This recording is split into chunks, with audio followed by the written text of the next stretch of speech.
اور اس کا نواسا عبداللہ بار بار بوریوں کے ساتھ موٹر سائیکل پر آتے جاتے نظر آتے ہیں۔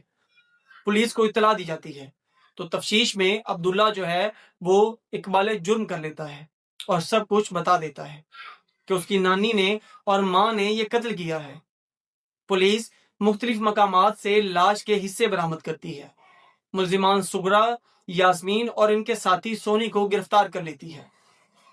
یہ کیس نہ صرف ایک قتل کی کہانی ہے بلکہ ایک عبرتناک سبق بھی ہے کہ لالچ، حسد اور بگڑتی ہوئی خاندانی سیاست کس طرح سے انسان کو درندگی میں بدل دیتی ہے۔